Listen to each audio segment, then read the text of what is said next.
Buonasera e benvenuti a questa edizione di TG Sicilia, i titoli del nostro telegiornale.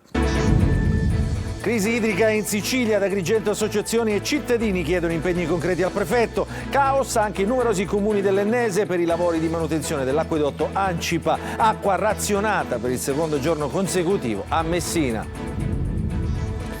Strage di Altavilla Milicia. La perizia psichiatrica potrebbe dichiarare Giovanni Barreca incapace di intendere e volere. L'uomo accusato di aver ucciso la moglie e 2 figli potrebbe non andare a processo. Si moltiplicano i casi di aggressioni e stalking negli ultimi giorni a Catania e a Pozzallo. Altri 2 casi. Esiste il codice rosso, ma non basta a salvaguardare le donne in pericolo di vita. Perché? Lo abbiamo chiesto al magistrato di Cassazione Bruno Giordano. Ancora aggressioni al personale dei pronto soccorso siciliani, l'ultimo al Policlinico di Messina, un infermiere preso a calci e pugni dai familiari di una paziente che voleva essere dimessa. I diritti delle coppie omogenitoriali infiammano l'estate del Comune di Palermo, scontro il Consiglio sul no di Fratelli d'Italia, una mozione per il congiungimento dei figli delle coppie arcobaleno. Si spacca sul tema anche il fronte LGBT. Calcio tra campo e mercato, le siciliane intensificano gli sforzi in vista dell'inizio della stagione, il Palermo si prepara alla sfida di Coppa Italia contro il Parma e in Serie C il Catania ancora le prese con il caso dei tesseramenti.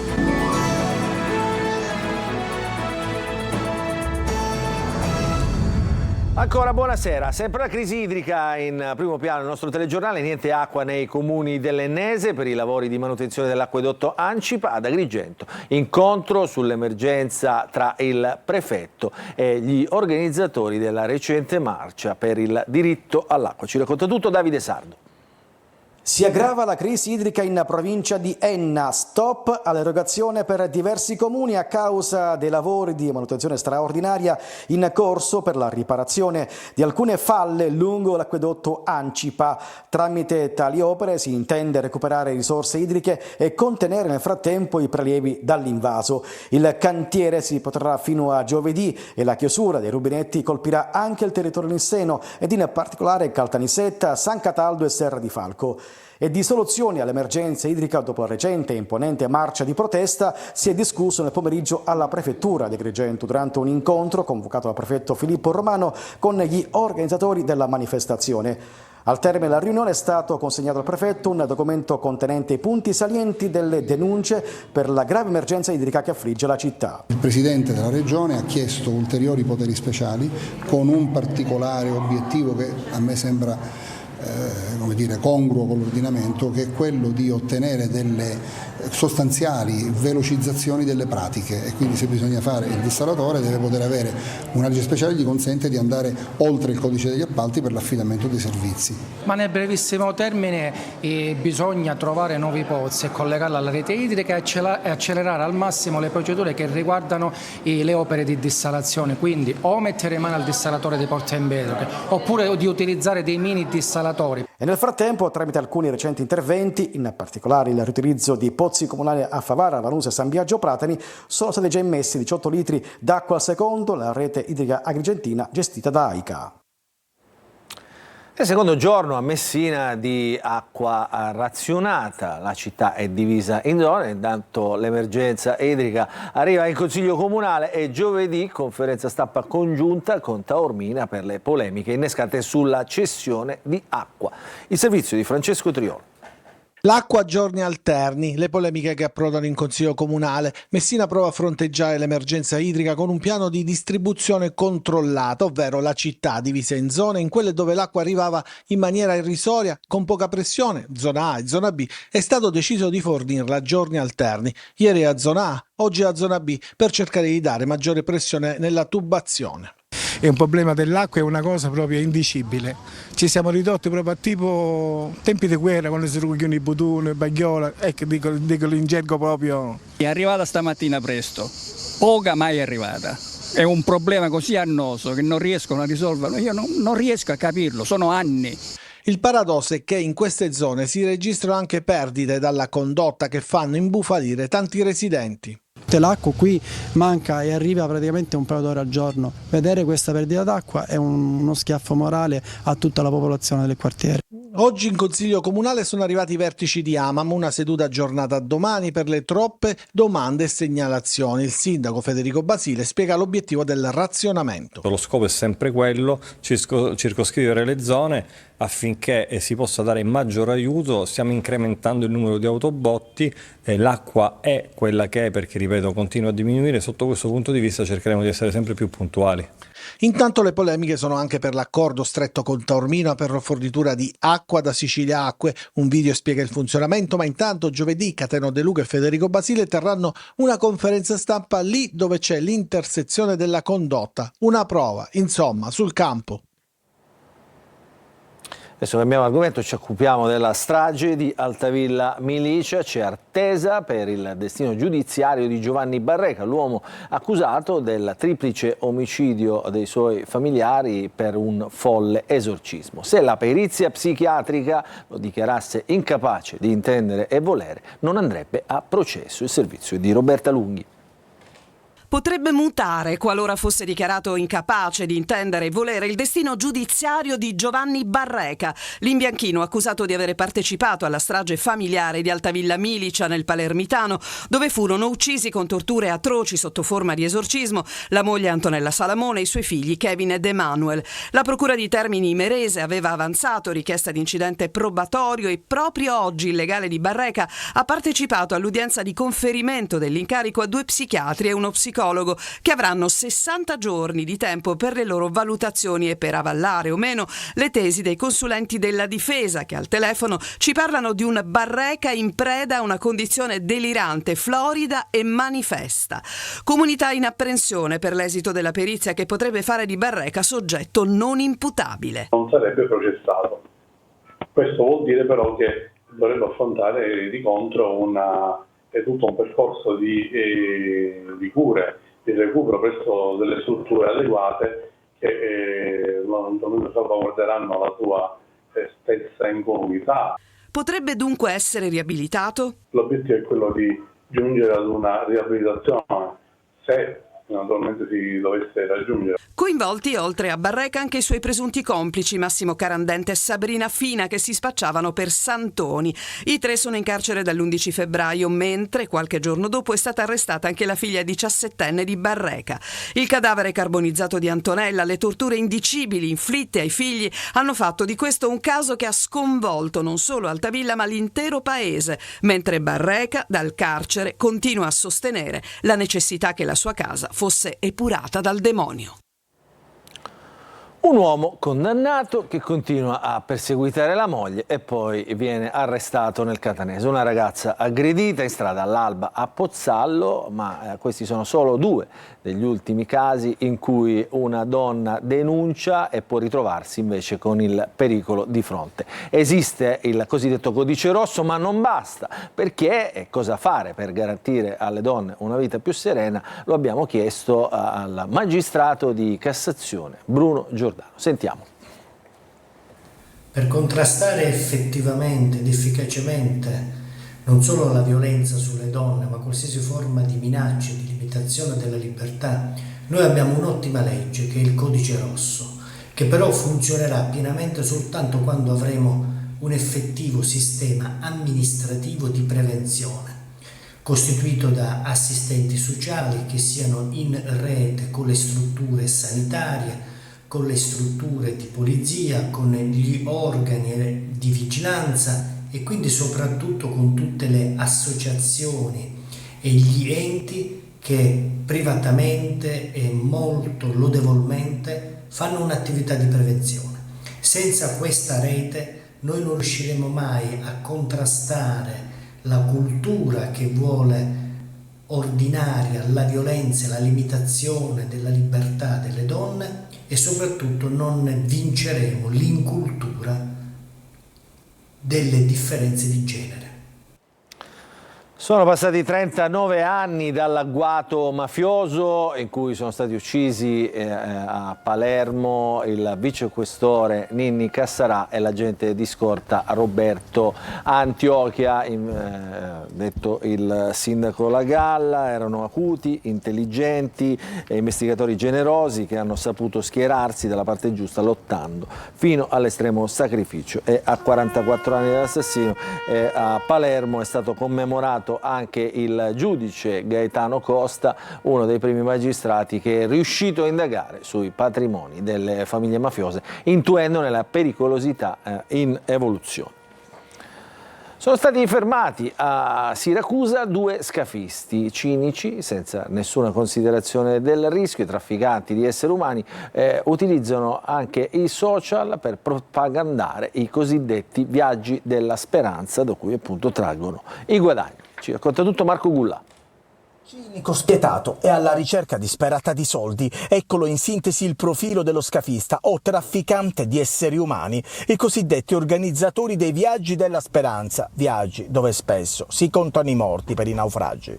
Ma come individuarli? Non si sa molto altro, perché si tratta di organizzazioni ben nascoste. Nemmeno seguire la scia dei soldi, lezione giudiziaria del giudice Giovanni Falcone, funziona. Spesso i pagamenti delle tratte avvengono lungo agenzie della Avala, sistema informale di trasferimento di valori basato sulle prestazioni e sull'onore di una vasta rete di mediatori localizzati principalmente in Medio Oriente, Nord Africa, nel Corno d'Africa e in Asia meridionale, estranei ai controlli del sistema bancario. Ultimamente lo scafista utilizza anche i social, strumento per propagandare i viaggi verso l'Europa. Su Telegram, in canali comunque nascosti, si può trattare sul prezzo del viaggio e sulle condizioni delle barche. Una metodologia 2.0 che non fa altro che aumentare gli introiti per i trafficanti spietati e senza nessuna percezione del rischio. A Messina i familiari pretendono le dimissioni di una paziente, ne fanno le spese un infermiere aggredito a calci a pugni e un vigilante. I carabinieri hanno acquisito le immagini di videosorveglianza. Francesco Triò. Pretendevano le dimissioni di una paziente con forza eccessiva, perché si è arrivati addirittura all'aggressione fisica. L'episodio è avvenuto nella notte scorsa al pronto soccorso del Policlinico di Messina, dove i familiari di una paziente hanno preso a calci e pugni un infermiere e ferito anche un vigilante. Già in più occasioni durante la permanenza nella zona triage, i pazienti, nonostante fossero stati più volte invitati a recarsi in sala d'attesa, avevano attaccato anche verbalmente l'infermiere, creando trambusto mentre era in corso la gestione di un codice rosso e di altri casi urgenti. I sanitari avevano richiesto una documentazione specifica per procedere alla dimissione della signora, poiché era stata rifiutata la proposta di ricovero suggerita dai medici. Nel momento in cui è stato possibile soddisfare tale volontà, l'infermiere è uscito per restituire un documento della paziente ed è stato aggredito con calci e pugni al volto dai familiari. Medicato ed assistito, dopo aver eseguito indagini strumentali e consulenze specialistiche, è stato dimesso con una prognosi di ben 25 giorni. Anche uno degli operatori del servizio di vigilanza accorso per dare aiuto è stato ferito alla mano ed è stato ritenuto guaribile in 6 giorni. Sono intervenuti anche i carabinieri, che stanno ora provvedendo ad acquisire i filmati delle videocamere di sorveglianza.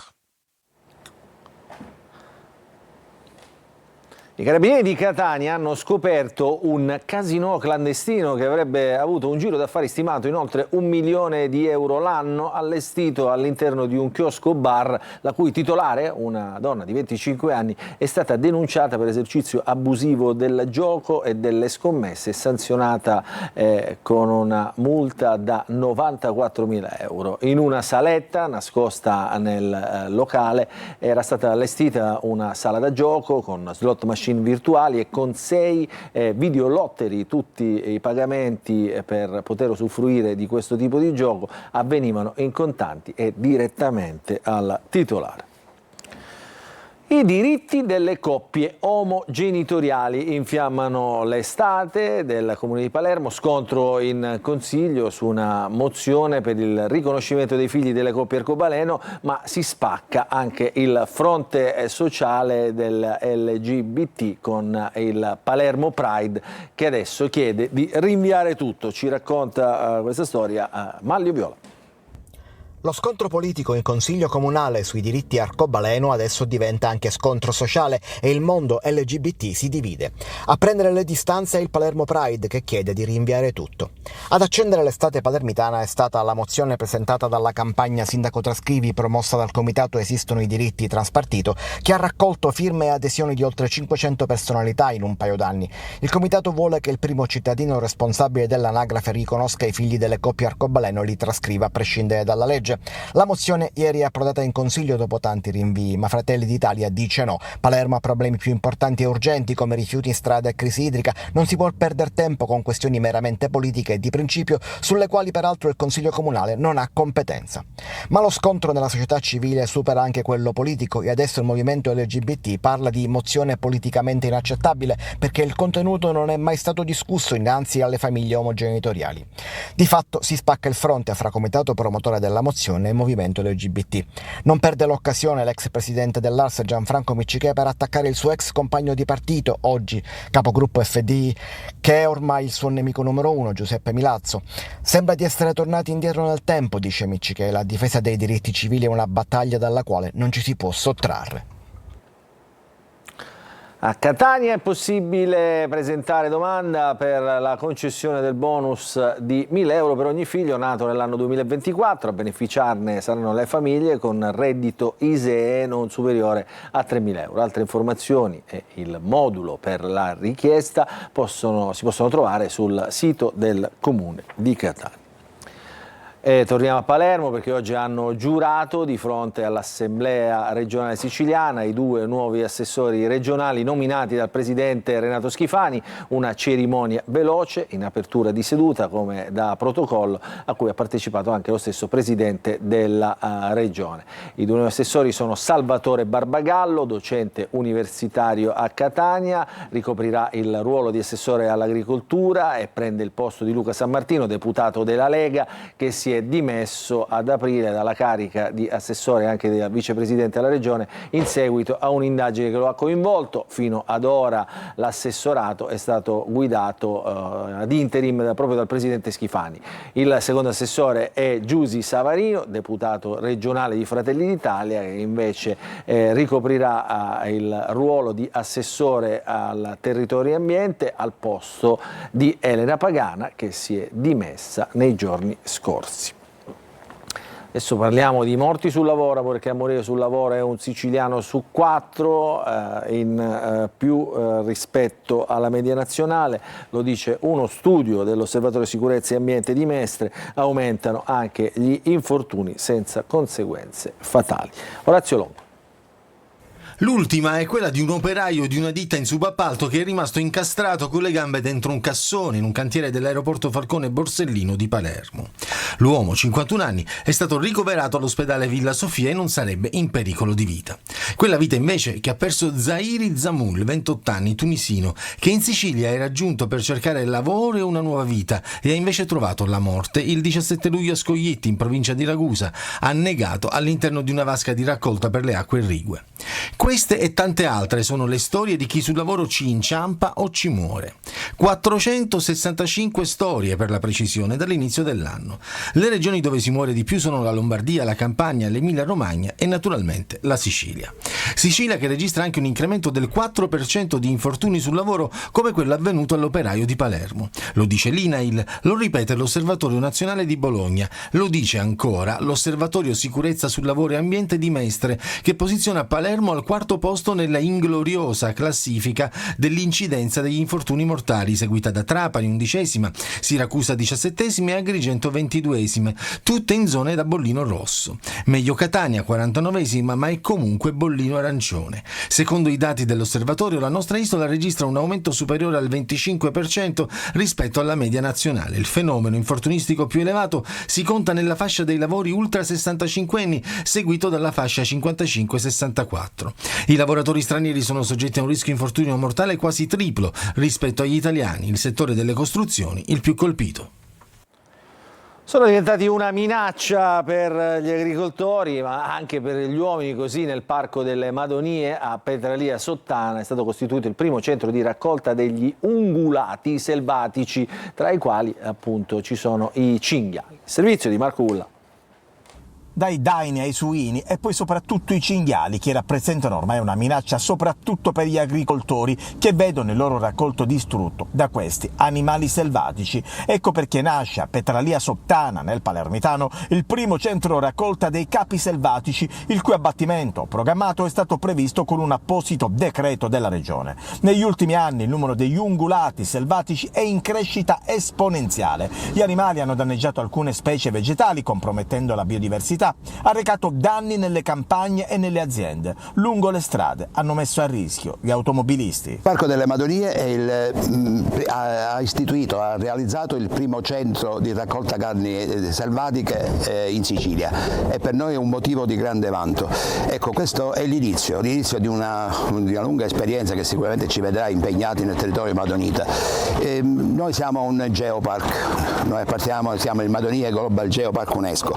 Un tassello importante nella battaglia contro la fauna selvatica. Gli ungulati nei mesi addietro hanno anche creato non pochi disagi agli automobilisti, danneggiando vetture e mettendo a rischio chi circolava nelle strade delle Madonie. Adesso ci occupiamo del meteo. L'anticiclone africano Caronte perde un po' del suo smalto e allora fluiscono correnti più instabili in quota. I tuoni sentiti anche sul catanese promettono pioggia, ma difficilmente manterranno appunto queste promesse. Le precipitazioni insistono invece sui Nebrodi e sull'Etna centro-settentrionale. Sul versante orientale meridionale resterà una perturbazione sterile legata allo spostamento delle nubi temporalesche che hanno già riversato fino a 85 mm di acqua sul Ragusano e 68 mm sull'Ennese. Per domani poi è prevista una nuova giornata all'insegna del cielo sereno, poco nuvoloso ovunque, con qualche annuvolamento pomeridiano sulle zone interne, temperature massime in aumento fino a 37 gradi, le minime restano superiori a 20 gradi. Adesso ci occupiamo di un po' di musica. Successo all'anfiteatro di Zafra Etnea per Noah, l'artista israeliana che ha inneggiato alla pace e all'amore. Ha presentato in anteprima 4 nuove canzoni scritte dopo il 7 ottobre. Roberta Lunghi.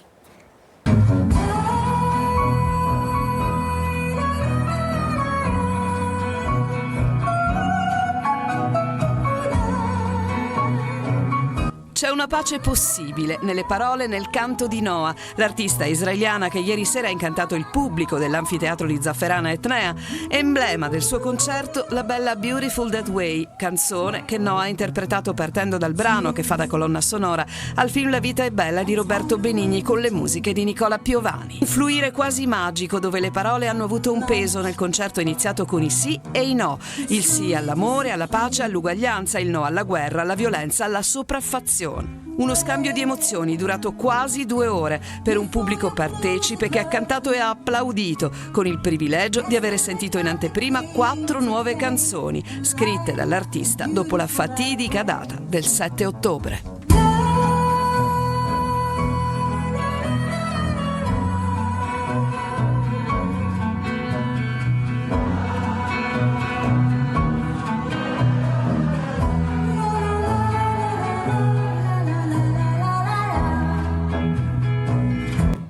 Sulle indimenticabili note della vita è bella noi ci fermiamo, una piccola pausa, poi ritorneremo per parlare di calcio, anzi di calciomercato.